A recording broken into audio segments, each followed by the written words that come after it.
Bienvenue pour ce nouveau numéro du Dessous des cartes. Notre photo du jour nous emmène en Israël. La photo a été prise en novembre 2017. On y voit des grues grises au lac Agamon Oula dans le nord d'Israël. Les changements climatiques transforment Israël en une zone d'hivernage permanent pour une partie des oiseaux migrateurs qui jusqu'à présent venant d'Europe ne faisaient que s'y arrêter brièvement avant de continuer leur voyage jusqu'aux plaines d'Afrique. Aujourd'hui, les oiseaux préfèrent rester plus longtemps dans les zones moins chaudes du Moyen-Orient plutôt que de se rendre en Afrique où les déserts et la fréquence des sécheresses provoquent une raréfaction de la nourriture. Et si l'oiseau était un baromètre très précis des dégradations que nous autres humains faisons subir à la planète, de récentes études ont indiqué qu'on comptait en Europe 20% d'oiseaux en moins qu'il y a 20 ans. Alors demain, un monde sans moineaux et sans bouvreuils dans nos jardins, avec de lourdes conséquences sur la chaîne alimentaire et notamment sur la pollinisation.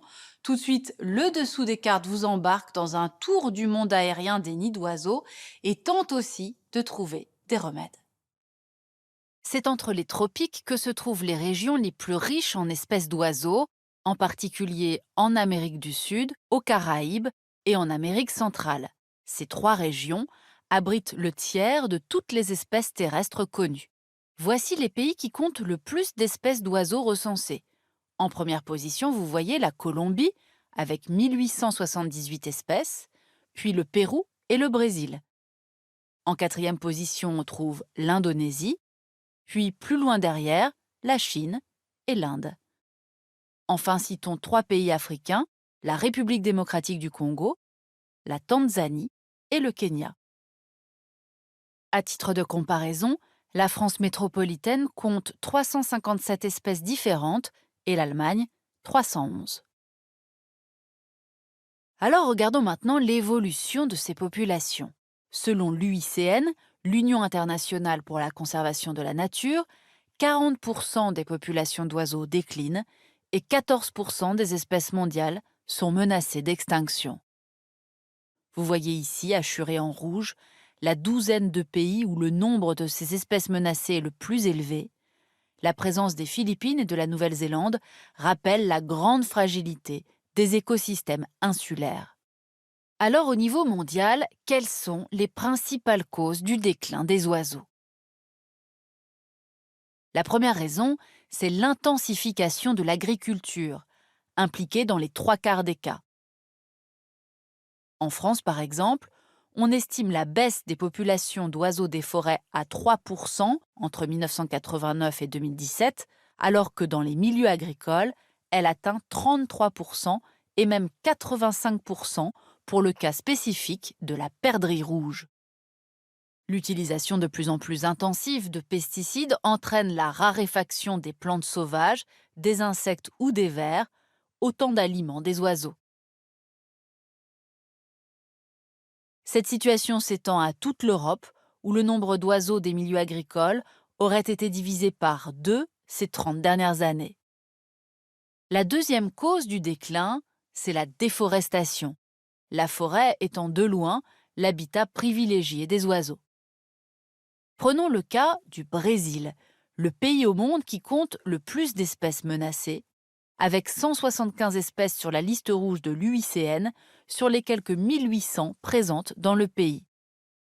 L'anabate cryptique et l'anabate d'Alagoas se sont probablement éteints depuis que leurs habitats forestiers ont été remplacés par des plantations de canne à sucre et des pâturages. Quant à l'ara de Spix, le dernier spécimen sauvage connu a disparu au Brésil en 2000 et on compte aujourd'hui seulement entre 60 et 80 spécimens en captivité. Quant à la Nouvelle-Zélande, c'est l'introduction par l'homme de nouveaux prédateurs sur les deux grandes îles du pays qui est la raison principale du déclin spectaculaire des oiseaux. Suite aux premières expéditions humaines, l'arrivée de rongeurs et d'animaux domestiques est tenue pour responsable. 69 espèces sont menacées, soit presque un tiers de celles qui y habitent, dont une espèce emblématique de la Nouvelle-Zélande, le kiwi, incapable de voler et donc particulièrement vulnérable. Enfin, à l'échelle du globe, la concurrence entre les oiseaux et les humains pour les mêmes ressources alimentaires explique également leur déclin. Vous voyez ici les zones où la pression sur les poissons est la plus forte du fait de la pêche industrielle. Conséquence directe, la consommation annuelle de nourriture par les oiseaux marins diminue et on estime que leur population mondiale a décliné de 70% depuis 1950. Alors si ces chiffres sont préoccupants, c'est que les oiseaux sont un baromètre très fiable pour mesurer la santé globale des écosystèmes. En effet, les oiseaux réagissent rapidement au changement de l'environnement.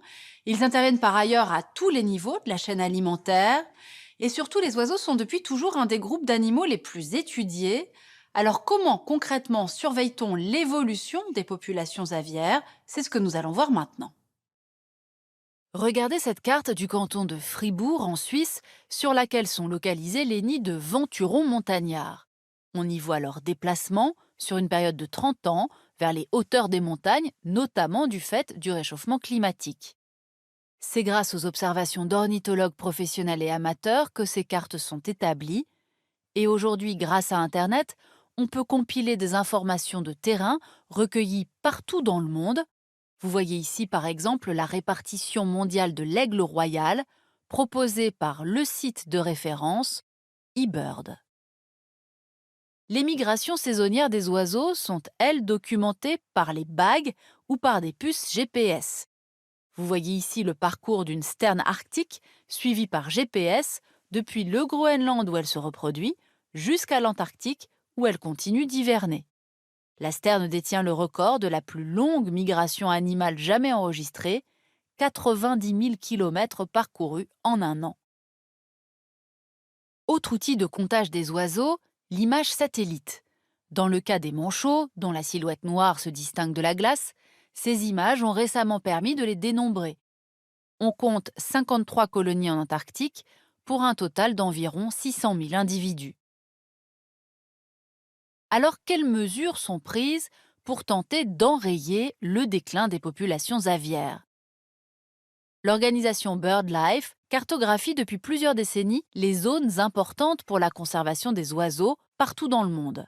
Cette carte sert notamment de base à la directive Oiseaux de l'Union européenne. Vous voyez ici, à la frontière franco-allemande, quelques-uns de ces biotopes propices à la conservation des oiseaux sauvages que les États membres sont tenus de préserver. Il y a ensuite les accords internationaux comme la CITES, la Convention sur le commerce international des espèces de faune et de flore sauvages, censée protéger les espèces menacées.